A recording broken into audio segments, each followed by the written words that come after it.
Well, hello. Let's talk about experiential sex, okay? We're gonna talk about sex in this video. Now, I want you to hit subscribe, I want you to hit like, and I want you to subscribe to my email list. I keep forgetting to say this in my videos. There's no spam in my email list, dude. No advertising, none of that BS. Here's the thing. I can't talk about everything I want to talk about in the manner I want to talk about it on YouTube. But YouTube is the biggest platform there is. So I have to use YouTube, but I can't tell you the hard truth about everything.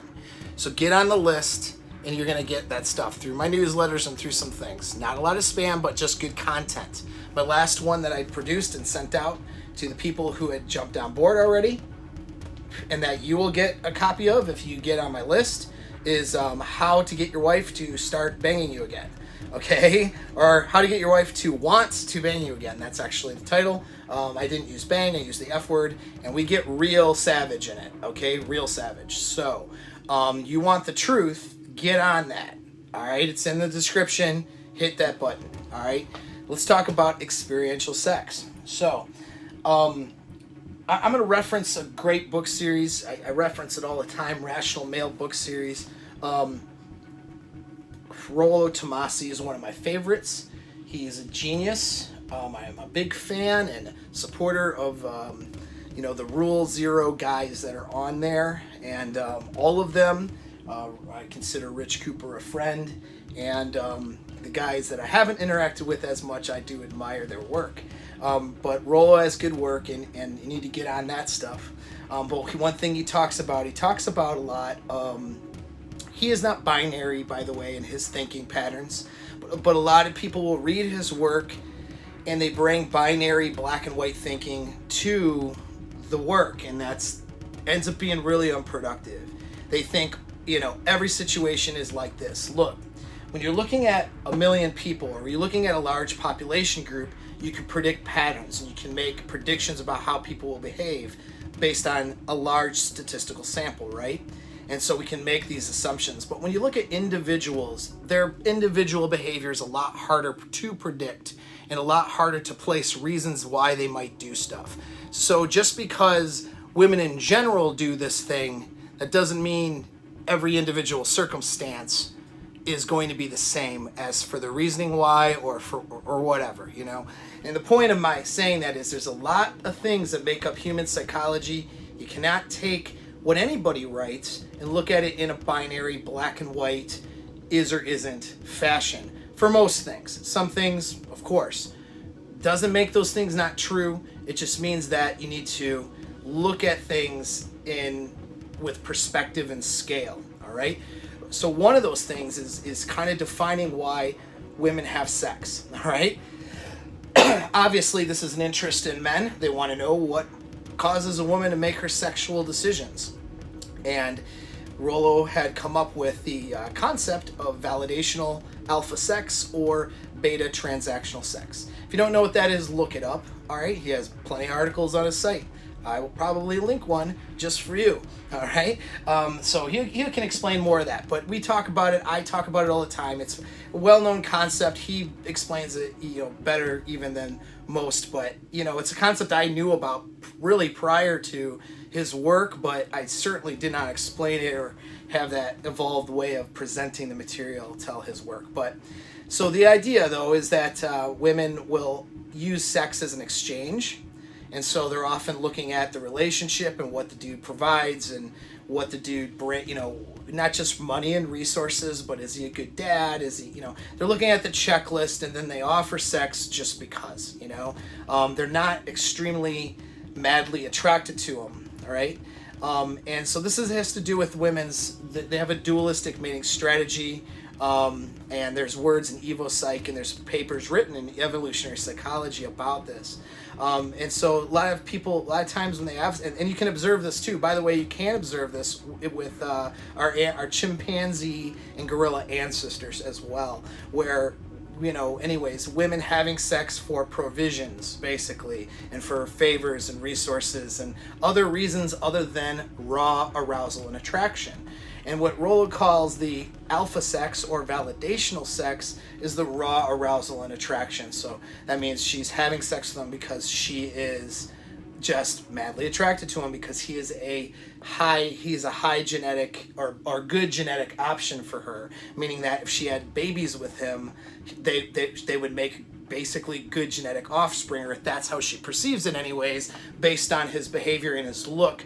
And so her attraction, her arousal for that alpha guy and that validational sex, is there. And so he makes those two distinctions. That doesn't mean that those are the only two categories that things would fall in when people have sex. So I'm going to present another one for you, which is called experiential sex. Okay, so it's what I call experiential sex.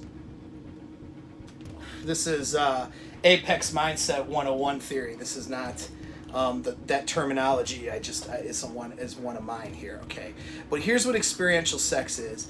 Women will often have sex just for the experience of having sex in the situation, and that does not necessarily mean that the guy is categorically alpha or beta. Okay, he might be somewhere in between, as most men are. All right. That also does not mean that her arousal is necessarily the highest or the lowest or whatever for that guy. All right. So here's an example of what I would consider experiential sex.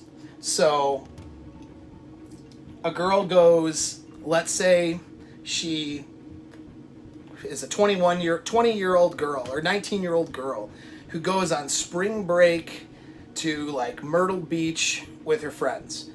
And her friends have hoe behavior, and she's kind of falling into that. And maybe she's even a good girl back at home. But when she's and maybe at home she doesn't have a bunch of sexual partners, right? But she's going on this trip because she wants to get high and drunk with her friends and get banged out by a dude.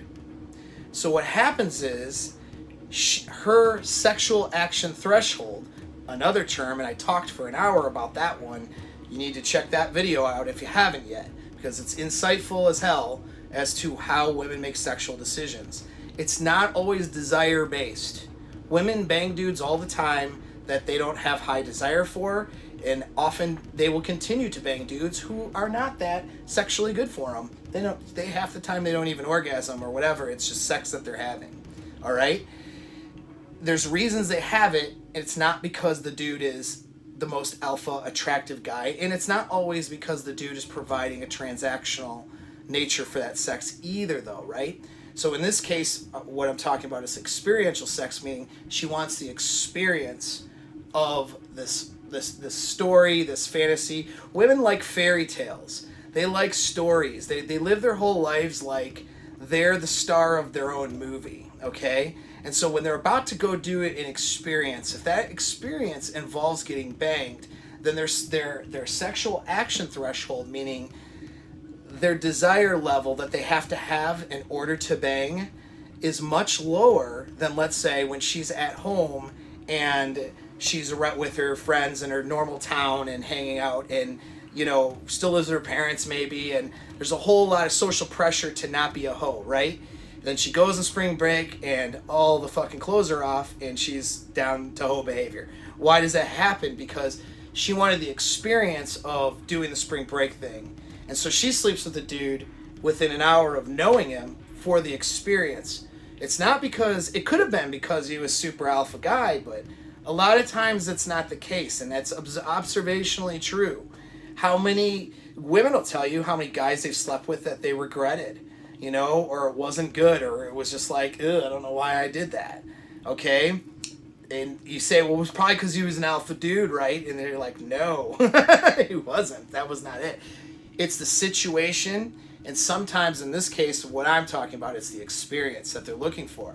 So that 19-year-old girl who wants the experience of getting drunk and partying, the party thing, and just letting loose and being hedonistic, ends up just like banging a dude in some dirty corner somewhere or wherever.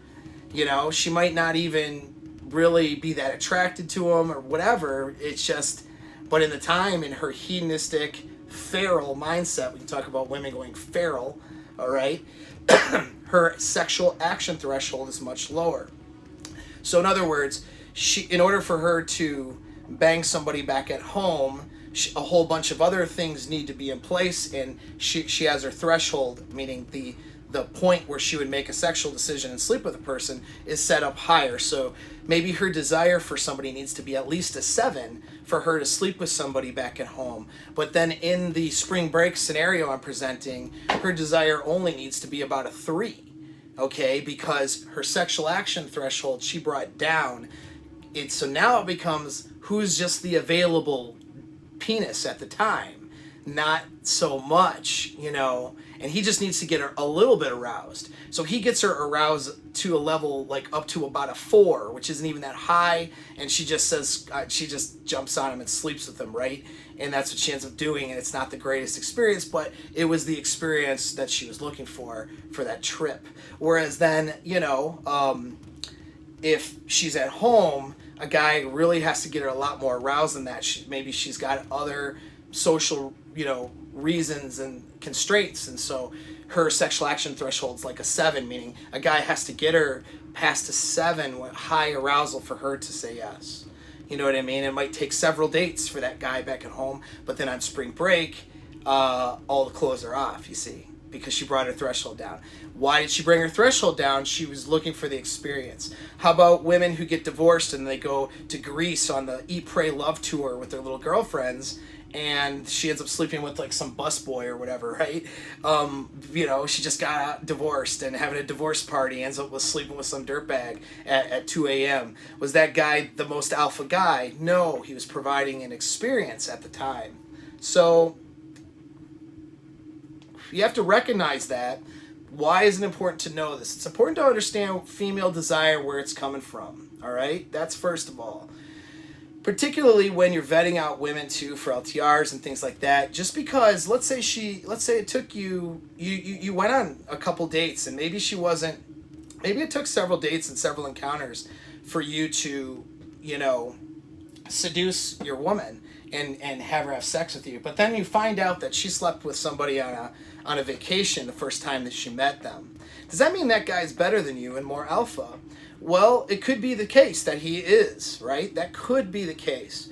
But you have to look at the entire picture. If she was looking for an experience at the time, she brought her sexual action threshold down, all right? Maybe when she met you, she just got out of a relationship, things were not going so well in her life, and so she was hard to get aroused, and she was negative on men, negative on dating, so she had a high action threshold. And even though you were maybe you're the best guy she's ever had and ever been with, her action threshold when she first met you was like a 7 or an 8, and it's a lot different. And she's, let's say, 30 years old now, versus a lot different when she was 20 years old on vacation one day, right? Or at summer break or something, right? That summer fling that they like to do.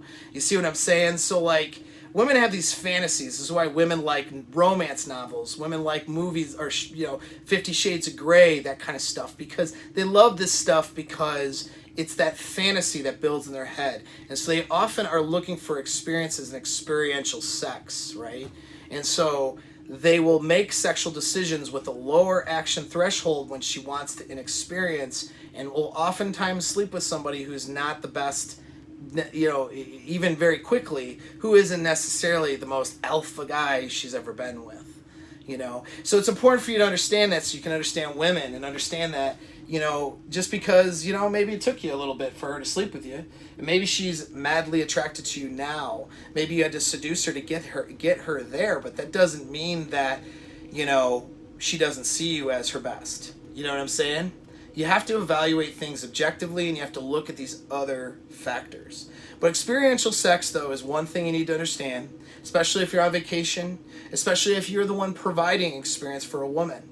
So sometimes, you pick up a chick, and if you take her on some trip, or you take her, she might be banging you or whatever because the experience is there. Or that girl that you just meet and you're providing these dates or whatever. It's not necessarily transactional.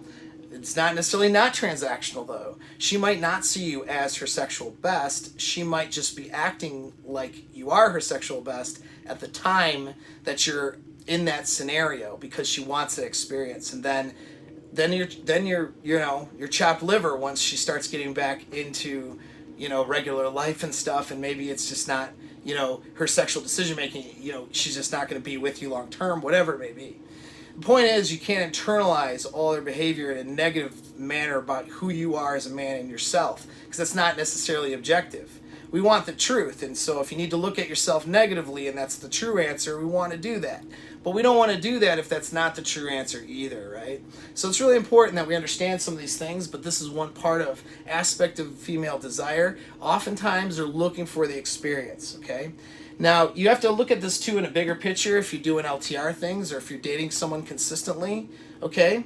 A consistent person you're dating, you want to be able to, as a man, that is creating experiences actually is your job. The relationship and all that stuff, the commitment, that's her job. Creating the experience is your job, okay? And so this is why men fail in their long-term relationships oftentimes, because they get in them and then they stop courting, they stop seducing, they stop gaming their woman. This is bad, all right? So even though you need to be on your own mental point of origin and you need to be doing your thing, if you care to have a woman in your life, whether it's in a dating sense or whether it's in a more permanent sense, you need to execute creating those experiences for her. You know what I mean? Don't get lazy and complacent. Think of cool shit that you think is cool, that you want to do. You should want to experience things too. And you bring her along with it. And you have these experiences with her that are really cool. You know what I mean? And when you create really cool experiences, and you're an alpha dude, and you know what I mean? If you're her alpha best sexual option, creating a bunch of cool experiences, she's a lot less likely to get complacent and bored, as women commonly do, regardless of who they're with. And you're going to have a great time with women. So just keep that in mind, dude. Women want the fantasy. They want to be the star of their own show. They want the experience. As a man, you want to have a good time with women. Create that stuff. Don't do it for them, though. Do it for you, Take that trip or that drive or go to that cool place because you want to go there and then take her along and create that experience for her. It's going to do wonders for your sex life, for her desire for you, and for your happiness overall. So that's what experiential sex is. Hopefully that made sense. If you have any questions, comments, throw them in the comments, right? And until next time.